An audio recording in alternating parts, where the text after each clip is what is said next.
Welcome to another episode of Cadence Fishing TV. And I'm fishing today with my great friend and brand ambassador Ian Gordon up on your beloved Spey, Ian. That's the one. We're here in Easter Elchies, James. The scene of my first sea trout on the River Spey. Yep. Way back in 1975, that was. Wow, it's fair to say you know the stretch quite well then. Aye, I fished it a good few times since then as well. So it's a lovely stretch of water. Tell me about it. Some great characters then and now, you know. Everything changes, but so this is the Red Craig pool that we're looking at here, and looking way back down behind me, it goes into a place called Ladies Hoch. And what you've got here is deep water on the far side with a rock ledge that comes off, and there's deep water away down at the tail end of the pool, but there's plenty of room in here. It's more almost like a Norwegian pool. You know, it's a big pool. It is. It's big and long. What would you say we've got on at the moment? So we're fishing, just to set the scene in, it's sort of late spring. It's been a long, hard winter. And what would you say the river's carrying at the moment? So I would say it looks to be about 1'6" to me, something like that here. But it's nice and clear, because generally you get clear water in the springtime, James. Yeah. It's nice water conditions. So a wee bit streamy for this pool, I would say. Ladies Hoch at the bottom and the neck of the pool up there. That would be two places that I would be kind of targeting at this kind of height. But then we've got the dips up round the corner. They call it the two little dips. So you've got the big dip and the little dip at the top. And then on this side of the river, we've got the Fiddich pool right at the very top. And the heathery isle in between is generally fished from the right bank on the upper Arndilly side. But on low water, we can fish it for this side as well. Well, so we've got quite a few pools to go at, and it'll be great fun learning more about them when we fish them. And we've actually got 3 days, haven't we, on the river we have. Which is really exciting. I can't wait to get stuck in. I mean, initially, I think, wow, you know, I've fished a Spey before, but you just forget how big it is and how powerful it is. You're saying there's just 1.5 foot on, you know, to me that looks like it's raging. In flood, but no. It's an intimidating river, isn't it? For some people it is, James, you know, for some. But generally speaking, you're not having to wade, and the banks are well kept, it's well gillied all up and down the length of the river. And you're not having to wade in too far in most of the pools, you know, but there are one or two pools that are really tricky further up. Wester Elchies, the Rhine, for instance, that's a really bouldery pool. Great spring pool, fantastic spring pool because of that. Yeah. But generally speaking, it's a gravel bottom, you know, and fairly easy wading. Well, it's a lovely beat, and obviously it's a Sunday, so it's kind of changeover day, isn't it? It is. And we've spent a bit of time setting our rods up, picking some flies that you've quite fancy, that look fantastic. So I think we'll probably spend a bit of time looking at the gear that we're going to use as well. Yep, sure. But I'll tell you what, first of all, let's just have another little slurp of this. I've got hardly any left already. So this is the whiskey from Easter Elchies, isn't it? So this is it. This is the Easter Elchies' own whiskey, and that comes with the beat. So whenever anyone takes the beat here, they're always left a nice bottle to start off the Monday morning. Touch. It's a great touch. I've got to tell you, I'm enjoying just having a little wee dram of that. That's right, as long as it's not too little and wee. Well, we'll have to make sure we leave some more for the other days as well. Cheers, Ian. Great to meet up with you again. Cheers, Pally. Yeah. We'll have some fun, for sure. And a fish or two.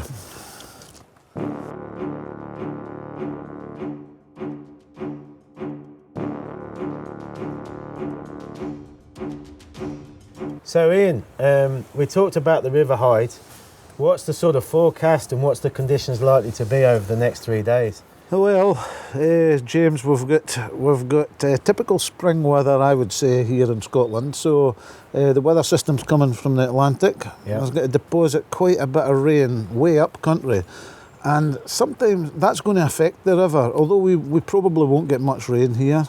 But that rain might affect the river. And I've always thought, you know, if you've got that conditions, or potential conditions coming, then it's good to get down and have your rods all set up ready for action to get fishing quite early, just in case the river rises a wee bit, you know, because potentially if you have a lot of rain away up, even in the west at Aviemore area, then the river potentially will rise. So take the good of the nice window. So we might want to make the most of the morning, just in case, you know, we want to be here on time, ready to go. That's Absolutely. Your point. And if the river comes up in the afternoon... That's right. Then that's the time for a draft. Absolutely. It's definitely not the morning tomorrow. Definitely Maybe not the best for the fishing situation, but that's really interesting. Always make the best of what you have. Yeah, you know, absolutely. Make the best of all the conditions. Changes all the time. It's fishing, you know. And just to sort of set the scene on the river, really, as well, in terms of the fish running. Yep. Okay, we're fishing at the end of the spring now. When would the salmon start to run into the river, and when do you start to expect to see them up here? Okay. In this area. Yep. And how's it going to work? You know, are we going to be fishing for fish that have moved into the pool, or are they going to be fish that have been here for a while? Yep. Okay, so we're definitely fishing for fish moving into the pool. Yeah. Fish are moving slowly just now.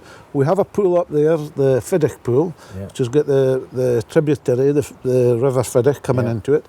And that tributary is a stop-off, so the fish will definitely get the scent of that tributary, although maybe not quite so much in this early spring period. But generally speaking, you're fishing at this time to intercept fish. You know, so you're fishing in such a way that you're going to be intercepting salmon rather than fishing for something that's specifically there sitting in the pools, you know. Okay. So you're going to be targeting lies where the fish are just holding up. Yes. On their movement upstream. Yes, where they're likely to maybe take a rest, or where you know there's a really good holding spot. That's what you're going to be looking at. And what about the size of the fish this time of year? Is it right that the spring fish are typically bigger than the fish that you're catching in the summer? Is it a different fish, or? So again, interesting question. Summer fish tend to be grills here. Grills come into the river and start late May through June, July, August. They'll range from that months, from fish of 2.5, 3 pounds in May up to 7, 8, 9 pounds in August. So they're putting on like £1 a month, that type of thing. The fish that we get here as spring fish, they'll start running the river very early on. February time we'll get them here on opening day, and they'll be typically 7, 8 pounders, but interestingly 2 sea winter fish. Okay. So you'll have, but the 3 sea winter fish that'll come sometimes with them, they'll be, if they come in February, they could be a fish of 15 pounds. If they come in the month of April, for instance, they could be 22 pounds. So they've spent more time at sea. Yeah, absolutely. As a 3 sea winter fish. Yes. But because they've stayed out longer, they've fed longer, so therefore they're bigger. Absolutely. Oh, I never realised that. That's it. That's it. And generally speaking, the 2 sea winter fish, when they come in February, maybe 7 pounds. March 8 pounds, April 9 pounds, May 10, 11, 12 pounds. That's the sort of size that you would be expecting. So the longer they're staying at sea, the more weight they're putting on, James. That's it. Absolutely fascinating. So I mean, at this moment, you could expect to catch tomorrow a fish of, my guess would be, you get a pool in the line. It's going to be a fish of 7, 8, 9 pounds, or maybe one of 18, 19, 20, you never know. Well, you never know, and you know what salmon fishing is like. I'll just settle for one fish between us. That's what I always think. Whenever I'm fishing in a group, you know, when you're away on a fixed holiday, you just want someone in the group to catch a fish. Definitely. And then it's kind of like the pressure's off a little bit, and then you can all then start thinking about catching your own fish. And it's funny, from a guiding perspective, that goes slightly different, and that all that I'm looking for is for everyone in the group to get a fish. That's the goal, for everyone in the group to get a fish, you know. Well, that's fantastic, and I just can't wait to get stuck in. But perhaps what we could do now, Ian, is have a look at the different beats, or the different pools on the beat, rather. Sure. Just to sort of understand our sort of tactics for tomorrow. Sure. Well, if we're thinking that the river's going to stay this height, which I'm pretty sure it will, unless we get something torrential tonight, you know. But So the main pool will most definitely be up at the Fiddick pool. Well, I'll tell you what then, let's break off and we'll go up there and have a look, yeah? We're going to. Cheers, Ian. Cheers, pal.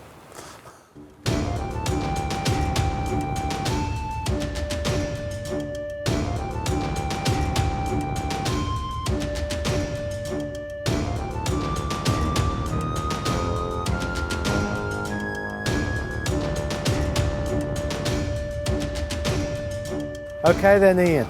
So this isn't the top pool, it's the second pool. There's the boat pool at the top. Yep, that's it. And this is the famous Fiddick pool. Very famous Fiddick pool. And this is the one you were talking about. Yes, yes. And named so because of the burn that comes in over there. Yep. That's the Fiddick burn. The very one. Yep. And that's from the famous whiskey Glenfiddich. Glenfiddich. So when you're drinking Glenfiddich, yeah, that's the burn that runs past it. They use the water for cooling the stills. Yep. Cool. And you mentioned that this could be a prime pool for us tomorrow. Yep. The Fiddick pool here, James, is a cracking typical Spey pool. So, I mean, we've got the river probably about 2 feet now. Yeah. I would have thought.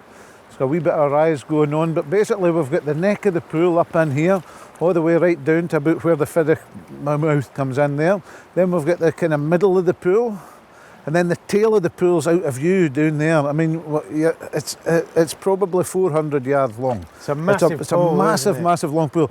But what it's got really good potential for fishing in high water. Yeah. And in low water up here. Well, so you can see because the river's kind of sweeping over to that bank. And it's a big We've long got slower sweep. water over here. Yep. And then absolutely over towards that far bank. So basically, if you think about it this way, with the way that the river runs here, so in very low water you'd be fishing down that far side. Sure. All the current would be to the far side, and it would be dead from the middle to this side. So now that we've got high water, we're fishing from the middle to this side. Yeah. Yep.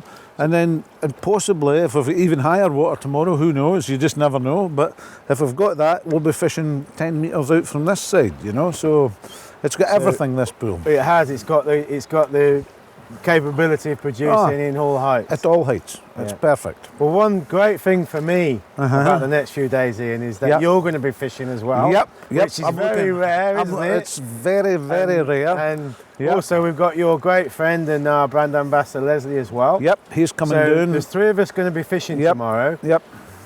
Are we all going to fish the same pool at the same time? I think what we'll do for the sort of sake of the film, I think what we'll do is we'll all fish in the same, because this is a massive pool. Tell me about it. I mean, if this was in Norway, James, there would be 7 or 8 people fishing this pool. It's huge, you know. But so we'll fish here, and then that'll be good for the camera tomorrow. Yep. So we'll start here. Yep. And then we're going to move downstream. So let's go and have a look at one of the pools further downstream. All right. Cool. We'll go and do it. Cheers, Ian. Yep. Cheers, pal. So Ian, this is the second main pool that you've sort of targeted for tomorrow. Yep. What's this one called? So this is Ladies Hawk. Try and pronounce it, James. Ladies Hawk? No, it's not a hawk. It's a hawk. Hawk. Hawk, that's the one. Okay. Hawkeye the new. Hawkeye the new. Got it. Ladies Hawk. That's the one. That's the very one. So, Ladies Hawk's basically the tail end of the Red Craig pool. Yeah. And it's a really good pool in medium to high water. You kind of see many of the features, which are rocks down in the tail end of the pool there, but that fish really quite well when the water's down a bit. But the bit that we're standing in right now here, we're going to fish it off the bank tomorrow, James, and we're going to be targeting the first third of the river. We're not going to be worrying about the middle third or the far third. We're just going to target this first third, and that's going to be it, all the way right down the grassy bank here. And the lines that we've set up for you is going to be... Well, I mean, just looking at it, you know, with fresh eyes. Yep. A bit like the Fiddick pool. Yes. We're again on the inside of the bend of the river. Yep. And you can see that this third here is steadier, isn't it? Yeah, absolutely. Yep. You've pointed out that croy up there to me. Yep. So that croy there is just helping to create just a bit slacker water here, which I think... A wee bit, which is really good for this high water that we've now got and are getting, you know. I like the look of this. No, it's a great pool, this, like. what's amazing for me about the Spey is look at the banks. Everything's perfect. It's just. But and that's down to the people here at Easter Elchies. They've got a full-time gilly here. Yeah. They take a lot of pride in their fishery, James. It's well kept without being overly manicured. It's really perfect. Absolutely beautiful. Yep. So Ian, that's the bottom pool of the beat. That's and it, James. We've identified 2 fantastic looking pools to target tomorrow. Yep. I can't wait to get going, and I can't wait for us all to have a go and just try and catch a fish. We shall catch a fish. It's the sea shall not have them, James. Thanks, Ian. Cheers, pal.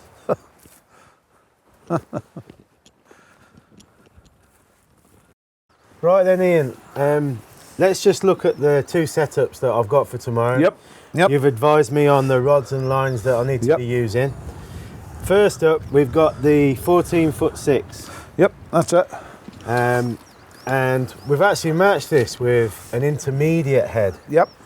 What's you thinking there? Well, this time of year with cold water, we've got a good water running in the river. We know the height and the depth of the pools up there, so we're pretty sure we're going to be putting you to the Fiddick pool tomorrow. So that's going to be a good density to fish a part of that Fiddick pool. So it's never good to get down the pool with exactly the same thing. You want to be changing, you want to be fishing differently again, because there could be fish lying at different heights. This time of the year, you want to get your fly quite close to that fish's nose. The guys that catch a lot of fish in this river and all the other rivers, they know where the taking lies are. They plug the taking lies. So this gives you one option. The head, it's going to enable me to hopefully cast the distance on these. Yes, yep. And it's going to dig in. Yep. And with the faster sink tip that we've put on it, what have we gone for on the tip, Ian? So we've got a 15-foot tip on the end of that. And we're leader length is about maybe 6 feet, you'll see, just to the, that's just about right for the weight of the fly as well, because it's important you don't, when you've got a heavy fly like this, and it's quite heavy, because we are going to be targeting a specific part of the pool with this setup. Yep. So the intermediate line, the head's going to dig in. Yep. I've got the tip that's going to sink. I've got a heavier fly. It's going to if I had a longer leader, say 10 foot, the fly is going to probably be above, it's going to stay too far up. So that's something that is worth mentioning, I think. Yep. We are using a shorter length. Shortest leader. sometimes in some fishing situations I will go right down. Really? Right down to even 3 feet, 2.5, 3 feet. Yeah. If this is a very heavy fly, this is a very heavy leader, I'm taking that fly down really quickly. Yeah. I want to get that fly down as quick as possible. That's, you know? I really appreciate that. That's great advice. Just to summarise on the head, we've got a 43-foot head. 43 foot. So our shooting head intermediate. Now that equates to 41 grams over that length. Over that length, yep. Okay. I'm not too sure what the grain weight is because I get hellishly confused with grains, grams. Grains and grams. 43 grams is probably about 670, something like that. Okay. In grains, but the whole thing is quite But it's basically a 10 weight. It is. It is. Basically a 10 weight. I love your new classification, your way of simplifying it. That's going to be green. That's going to be a green. So the classification is green. It's green. Perfect. So our setup is going to be so simple. That's a green, that goes. It's easy for me to understand. End of. Especially after a few drams. Exactly. A good few. So the other setup that we've gone for is I wanted to try the 15-foot Spey out. Yes. Because I think that's going to help me with my casting. Yep. And I've actually gone for a Skagit line on this. So just want to explain a bit about a Skagit. Okay. So you've got like a 28-foot head on that. Yeah. On that particular one. It's a very short head. Yeah. It's holding a lot of weight in the head. That's going to have the ability to turn over not only very heavy flies, should you want a heavy fly, but very heavy tip. So in this one you've got something like a T14, which is going to go down 7 inches per second, something in that sort of value. Yeah. And it's going to be able to cope well with very heavy flies, should you want to. This time you're not. Yeah. We're fishing this for a slightly different reason. We're fishing it on this rod. Yeah. It's a nice deep loading rod. Yeah. It's a spey rod. It's been designed for a spey rod, which a very good spey rod is going to cope with this Skagit line really, really well. So the way I understand it, where I've got a pool, perhaps a bit deeper pool, where the water's a bit more fierce, this is going to enable me to get my fly that little bit further down. Yes. If you're not, for me, the secret with this is don't think you're going to take in a big, wide swing, James. No. You're fishing a part of the pool. Yeah. That's it. You fish one part of the pool, and that's you. I'm focusing on that line. Yes. Okay, brilliant. It's been very specific. Thanks for that, Ian. No problem. Just to summarise as well, that's the green setup. That's the green setup. So that's like a 10-weight setup. That's a 10-weight setup. Yep. Couldn't be simpler. Very simple. Cheers, Ian. Pleasure, James. No trouble at all. Well, all that I can say is I just hope that the fishing gods are good to us tomorrow, Loon, eh?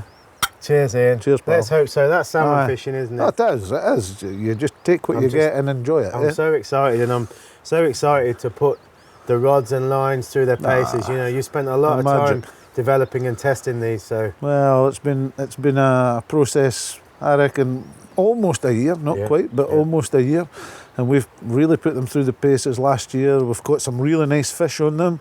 We've overloaded the blank, we've underloaded the blank, we've done everything that we can possibly do with that blank, so all's good, pal. Well, thanks a lot. And I'm looking forward to tomorrow. Perfect. Cheers, mate. Let's look at salmon flies, Ian, and in particular, flies for the spring.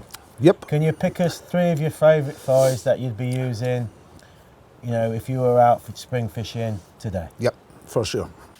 So many good ones in here, James, but yeah, if I'm picking 3, the first one in the spring, it's not the best example in the world, but it's the colours I'm looking at here.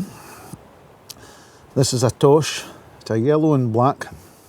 This one's tied in a Waddington shank. Yeah, so that's not actually a tube, is it? It's not a tube. It's not a tube. It's a very slim shank. And if you look at how slim that is, yellow and black, and you think about one of the other flies I'm going to speak about in a minute, it's a slim pattern, but yellow and black, very, very good for the springtime. And just on that, I guess that fly is going to be quite mobile in the water, isn't it? It is. It's going to move around. It's not got too much weight in it. Richard Waddington was way before his time. He wrote a fantastic book on salmon fishing and stayed just up the valley there, actually. Fantastic. Way before his time. Yellow, black. Okay. Spring colours. Yeah. However, this one here is one that I really like. It's one of my own patterns, and I catch a lot of spring salmon on this. And not only spring salmon, but salmon when the water's cold. Okay. In all countries. I've never known a country that doesn't work. It's a really, really good pattern. It's quite sort of in your face. There's a lot going on. There's a lot going on in it. You've got Amherst pheasant in it, but the predominant thing in that fly is yellow.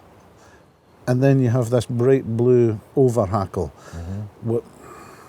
Really fantastic fly. And is that a weighted fly? I can't tell from here. It is. It's got a little bit of weight in it. Turn it around there, you can see that that's tied in a copper tube. Okay. So if you've got heavy water conditions, copper tubes are good because it takes the fly down it's going to just get it down to the fish. Yep. Or a tungsten cone. Yeah. Something like that on the front. But if you're fishing the seam far out in the river and you want this fly to go down quickly, then that's a really, really good thing. A copper tube. Just a general observation here. Yep. All the flies you're showing us here are quite big, aren't they? Yes. And is that required in the spring? Generally speaking, I mean, well, we're talking generally. Salmon will take it. There's always an exception to the rule, but generally speaking, yes. I would say if I'm starting fishing early spring, I'm going to not be smaller than that fly there. I mean, if I look at the length of it, between my fingers there, it's 2.5 inches. That's a male 2.5 inches. And so and that's going to have some action as well, with all those materials. Absolutely, aye. So that's one that I do really well with. I like the look of that one. It's a cracking fly. And the other one and we can fish it in different ways. Now this monkey, so that's like a Scandinavian pattern. Yeah.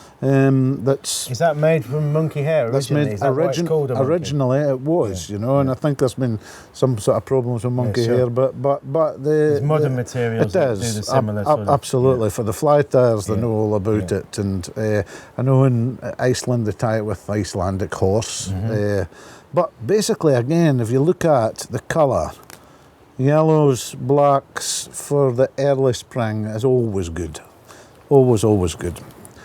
And I quite like, see the thing here, the piece of rubber tubing to hold the hook? That's coloured as well. I quite like that being coloured as well. That can be any colour you like, but I mean, I like it in the green in this. And then, so that's quite big. And then here's another fly, and it's just a smaller version. So if we had really clear, low, cold, but clear water, then that's the type of thing that I would be using. That's one for Leslie Tyson, tried and tested on Easter Elchies here and on the fin hornets. It's a cracking fly. I'd like to try. Well, and the general theme is black and yellow. Black and yellow. Fishing with a large fly. Yep. Some of them with some weight in, some with not so much weight in. Depends on the pool you're fishing. Depends on the area of the pool you're fishing. What depth you want within that area of the pool. That's the real key thing, and that's where local knowledge comes in, James. And a final question. Yep. Are you working the fly much? Are you stripping it? Yes. Triggervating it? Yes. You're getting some action into the fly? I like it. I like doing that. In the past, James, we caught, I mean, almost all the fish were caught on this river in the spring with a minnow, a Devon, or a Toby or something like that. Something that moves to the fish. Down and move. Yeah. So fish the fly the same way. Well, that's a great tip. Yeah. No Thanks problem for that, at all, pal. No problem. I look forward to giving them a go. You'll give them a go tomorrow. Okay. Yeah. Cheers. Cheers, pal.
Nice wee fish, aye.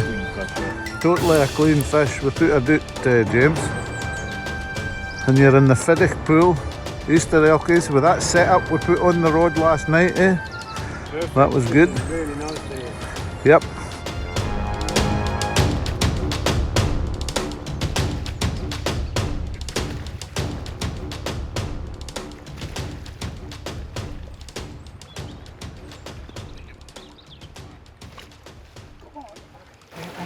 This time now, here you go. That's it.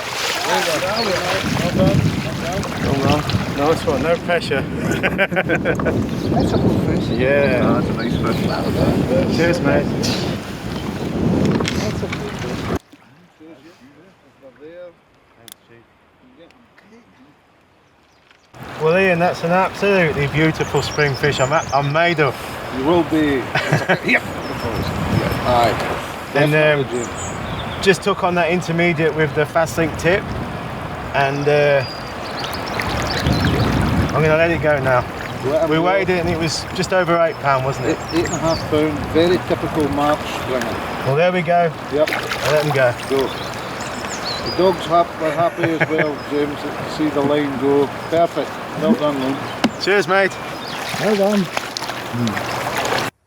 Well, Ian, that was fantastic catching that fish. You were confident yesterday, and I've got to tell you this morning with the river coming up, I wasn't feeling it, but it was a beautiful pull, and I've got to say the combination of the intermediate line with the sink tip like we talked about yesterday really worked. It was perfect. I mean, the Fiddick pool, James, the thing about it is when the river fills up like this, and it's always a good thing to think about, when the river, even when the river's rising, when it fills up like this, so the fish come off the main current, there's fewer and fewer places for the fish to come in and pull in, as long as that river is still clean, relatively clean. If it's coming up at this time of the year, you get that fly in front of that fish, he'll have it. Yeah. No, it was great, and it was typical salmon fishing. Brilliant. You know, we'd all fished hard, and just out the blue, Chappie the cameraman had just gone back to the car, and I'd hooked it, so we didn't get all the fight, but it was a beautiful fish. It jumped a few times and gave me a real good scrap, and absolutely made up. So I just thought I'd show the fly that I caught the fish on. This is a kind of a big fly for what I'm used to using. It's a Frankensnelder, isn't it? Yeah, it is. One of Sean Stanton's flies. I have had some success on this fly, on the Y actually, when the river's big. I think because the Y colours up. And this has obviously got a lot going on. It's a bright fly. Anyway, that fish took it today. So see, if you get confidence in a fly alone, that's what matters. That's what matters. Absolutely. Big time. And it's a popular fly. I know Sean does really well with it on the day, and I know people in the Spey that fish it a lot as well. And it's like every other fly, you start getting confidence in it, even when we've got these conditions, you'll still be 100%. You've got to have confidence. You don't want to be questioning yourself about the fly, do you? Not at all. So just to get up to speed, we had a nice lunch, haven't we? We have a couple more drams, small ones, just small very ones small, to celebrate the fish, which was nice. Very small. And I just thought, just before we get back to the fishing, Leslie's gone up the top. He's going to fish the top pool. He is. We're going to go back down to the bottom and fish ladies hoy. Ladies hoik. Hoik. Ladies hoik. Ladies hoch. Hock. Sorry. Ladies hock. I still can't get it. No. I'll just have to call it ladies pool or something. Ladies pool, you will. Okay. So we're going to do that. Before that, I thought, if you don't mind, I'd just quiz you a bit on the casting. Yes. Because, you know, fishing with a sunk line and a heavy tip and a fly, it's not easy. No. And I just felt at times there was a strong downstream wind. I was using a single Spey cast. And I was just conscious that at times I wasn't fishing quite as efficiently as I'd like to be. I consciously didn't try to cast too far. You know, I was trying to fish within my sort of limitations. Which was a good thing for the fish, and always is a good thing, James, for catching fish, no doubt. But there was times when the wind was gusting, I was struggling with my anchor point in. In my mind, I wanted to put it higher up. Sure. But I just wondered if I could try and emulate it now, and maybe if you could just give me some tips. I'll definitely do that, James. Always think about when you have that strong downstream gusts to switch over to your left hand. You know, I would always encourage people when you've got that really strong gust to fish over your left hand. However, that's not to say that you cannot fish off your right hand. I mean, I was fishing down behind you there this morning, and I never once went to my left hand. The gusts were never that bad to go to my left hand. It wasn't dangerous. No, it wasn't. But it was just, I just felt that I was losing energy out my rod. And you've always taught me to bring the rod back in the same plane and go forward in the same plane. And I was just struggling to do that. I was bringing it in low because of the wind. And then I was bringing it up, and that's where I was losing the energy, I think. James, we're going to do it the opposite of that. I'm going to show you something. Do you want to do it, or you show me? You have a cast. All right. I'll just put this rod down. Okay, so you had a strong downstream wind, James. Yeah. So I was having to roll the line out, obviously, because it's quite a heavy tip. It's an intermediate line. And so the heavy I'd fly. roll the line out. Yep. And then make a single spey. And Yep. That was all right. That was okay, but I could see the fly losing the anchor and coming toward you. Yeah. And that was because you're taking the rod just off that flat plane. Okay. So what I would suggest, James, is pick the rod up here slightly slower. Okay. So a nice slow lift. You've got plenty of current to get your line sorted out properly. Yeah. Nice slow lift, and make sure that the line is anchored well up here. But take the rod forward on a much flatter plane. Okay. So take it forward in a flatter plane. Much flatter plane. Right, but don't lose your height on the lift. That gives you a good anchor point. I'll go again then. Okay. So lift. That's it. Again, I wasn't high enough, was I? You weren't high enough. And it was, again, for me, the problem came at the beginning of that cast. Yeah. Because you lifted the rod too quickly, which meant that you didn't have enough line anchored on the water down there to load the rod on the way round. Okay. I'll try again. So lift the rod much slower on your. I'm still going to roll it out. Aye. So lift the rod slower now. Slower, and then go into your cut. That's it. Now you're good. Yep.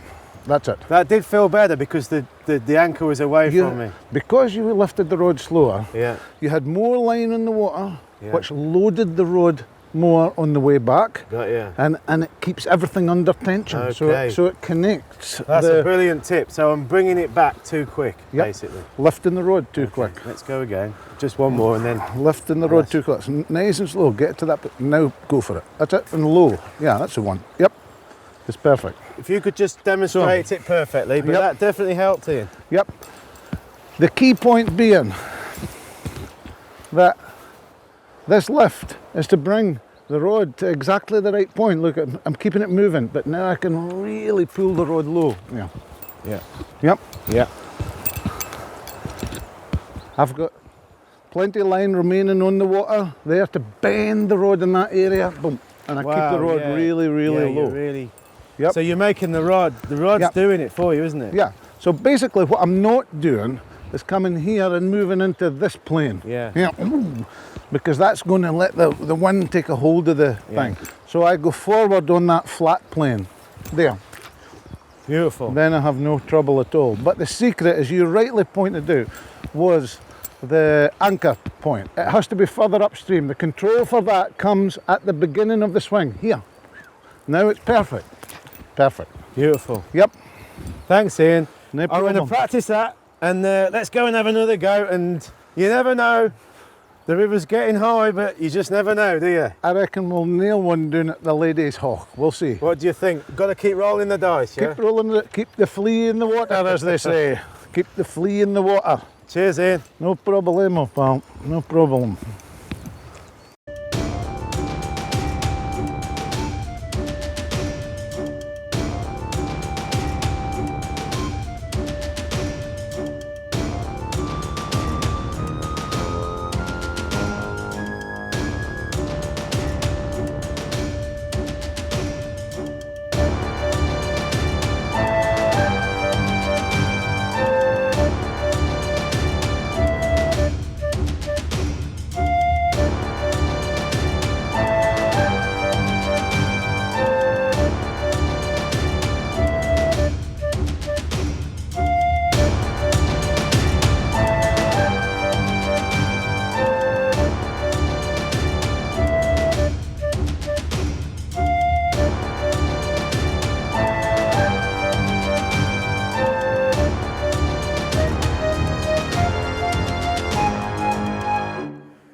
Ian, that was fantastic. Aye, really, really good, James. Yep. The penny finally dropped. I didn't quite get it when we were up outside the hut, but you just spent a bit more time with me down there, and for me, James, it is the key point. Understanding that particular part of the cast is just the key point, not only in spey casting, overhead casting, and that's what this cadence. That's what it's about. It is. It's connecting the key parts of the cast to make it flow perfectly in a rhythmic move. Well, you know? what it showed me was you explained it. My lift off, I slowed it right down. Yep. And I watched what you called the P point, which is where the line's touching the water, move away. Right. Yep. And it was so easy then to just lift, speed up, twist, lift, put the anchor point where I wanted and make the cast, and every time it was the same. And the reason every time was the same is because as you speed up, you've got exactly the same amount of line remaining on the water. That's the key. That's absolutely brilliant, Ian. I can't thank you enough. It's transformer casting. Great. It transforms. Everybody's casting that in, pal. Definitely. Well, would you mind just explaining again to everybody with a floating line, because it's a bit difficult to explain with a sunk line, about the P point and that critical lift? Yes, I'll do it, mate. Cheers, Ian. I'll just get out your way. No bother at all. With the Spey cast, we're looking to bring point P, see it running away there. If I stop, it falls back on the water. That's no good at all. If I lift the rod too quickly, point P is now off the water. I've got nothing to pull against. I've got no control of the line at all.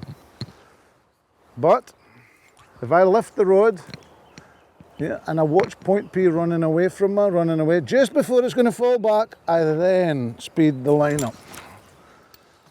Beautiful. Here it goes, it's running away from it, it's running away. And now, every single time, and people often ask me, how do you get that anchor placed perfectly every time? It's because of this part here. Every time I know exactly how much line I'm picking up off the water, so I know exactly how fast to move the rod during the loading move. Ian, simple as that. It's a revelation. Yep, and it will be for everyone. Thanks a lot. What's the plan there? We've obviously fished this pool that I can't say.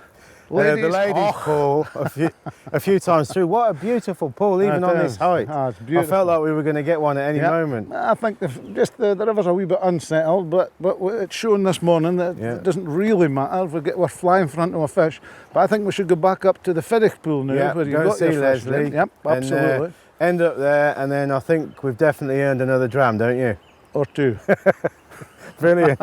Thanks for showing that, mate. Yeah, absolutely brilliant. It's really, really good, Jim.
Well, Ian, that was a brilliant day.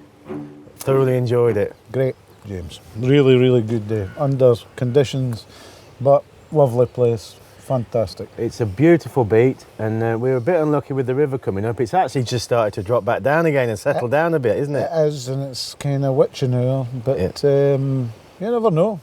Tomorrow's another day. Well, we're so fortunate that we've got 2 more days, that's absolutely fantastic. Leslie's still fishing up the top. Leslie will be there till tomorrow morning, I would think. Aye. And we had a good crack up there, a good go. Yep. And it was really nice that the fishery owner Callum's lads came down, James and Thomas. Absolutely. And you were able to give them a few tips, and that was fantastic to see. It's great. I mean, it's just magic passing that knowledge on to the youngsters. It's fabulous, and it's great to see them really enjoying the casting. It's when you get these breakthrough moments that just like, oh, fantastic. Yeah. But that's what Thomas had the other day, and he definitely benefited from that little bit of coaching up there. Great. Absolutely priceless. Really perfect. Perfect. Yeah. Just great to see them coming on, leaps and bounds. I've got to thank you, Ian, for everything you've done today to help us. Absolute pleasure. And I really want to thank Callum. I mentioned the fishery owner. Yes. And also Orm, the head gilly. Orm's been brilliant as well. He's really helped us behind the scenes, hasn't he? Absolutely brilliant. He's just been perfect gilly. Absolutely so thanks, guys. Perfect. Yep. And thanks for watching. Thanks Cheers, for watching. mate. Thanks for being part. Cheers.